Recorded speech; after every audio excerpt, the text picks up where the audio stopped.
કાળઝાળ ગરમી વચ્ચે એસએસજીના હીટ સ્ટ્રોક દર્દીઓના વોર્ડમાં સેન્ટ્રલ એસી બંધ હાલતમાં દર્દીઓને ભારે હાલાકી. મધ્ય ગુજરાતની સૌથી મોટી કહેવાતી વડોદરા શહેરની એસએસજી હોસ્પિટલમાં આકરી ગરમી વચ્ચે આજે એક મોટી બેદરકારી સામે આવી છે.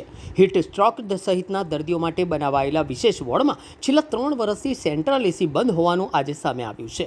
ગરમીના કારણે દર્દીઓને ભારે હાલાકીનો સામનો કરવો પડી રહ્યો હોવાથી વોર્ડમાં હાલ એર કુલર મૂકીને વ્યવસ્થા ચલાવવામાં આવી રહી છે. હોસ્પિટલ તંત્ર દ્વારા 50 એર કુલર ભાડે લેવામાં આવ્યા હોવાનું જાણવા મળ્યું છે. માહિતી મુજબ 2 મહિના માટે ભાડે લેવામાં આવેલા કુલરો પાછળ જ અંદાજિત 13.50 લાખ રૂપિયાનો ખર્ચ થવાનો છે. જો કે એટલી જ રકમના અડધા ખર્ચમાં નવા 50 કુલર ખરીદી શકાય તેવી ચર્ચા પણ ઉઠી છે. હીટ સ્ટ્રોક જેવા ગંભીર દર્દીઓ માટેના વોર્ડમાં જ એસી સુવિધા બંધ હોવાને કારણે હોસ્પિટલ તંત્રની કામગીરી સામે પણ સવાલો ઉઠી રહ્યા છે. દર્દીઓ અને તેમના પરિવારજનો દ્વારા પણ તાત્કાલિક યોગ્ય વ્યવસ્થા કરવાની માંગણી કરવામાં આવી રહી છે. આ પીઆઈયુ દ્વારા અમારા ઇલેક્ટ્રિક વિભાગ દ્વારા મેન્ટેન કરવામાં આવે છે અને પીઆઈયુ ઇલેક્ટ્રિક દ્વારા આની કાર્યવાહી ચાલુ જ છે. એનો જવાબ પીઆઈયુ ઇલેક્ટ્રિક જ આપી શકશે. અમે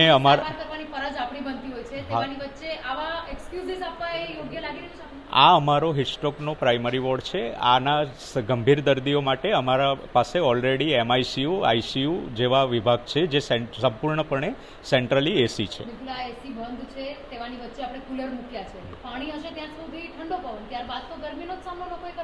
પાણી એ કુલરમાં ન ખૂટે એના માટે અમારો સર્વન્ટ સ્ટાફ અને સિસ્ટર સ્ટાફ સતત ચોકન્નો રહે છે અને એનું સંપૂર્ણ કાળજી રાખે છે.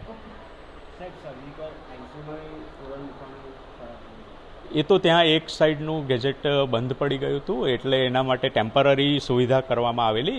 રિપેરિંગ કામ એનું ચાલુ જ છે અને પાછું રિપેર થવાથી એ ત્યાંથી કુલર હટાવી દેવામાં આવશે.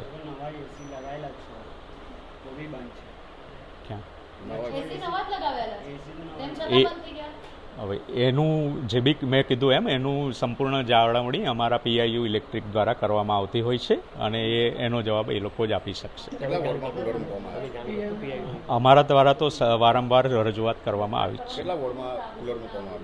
અમારે ત્યાં હાલમાં અમે 50 કુલરનો ઓર્ડર આપ્યો છે, ભાડે લીધેલ છે અને એ અમે જુદા જુદા વિભાગમાં જેમ કે અમારું આ હીટ સ્ટ્રોક વોર્ડ અને જ્યાં પણ દર્દીઓને ગરમીનો સામનો કરવો પડે જેમ કે અમારા મેડિસિન વોર્ડ, સર્જિકલ વોર્ડ, કેદી વોર્ડ, તાત્કાલિક સારવાર વિભાગ, ત્યાં બધી જગ્યાએ આ કુલર મૂકવામાં આવશે.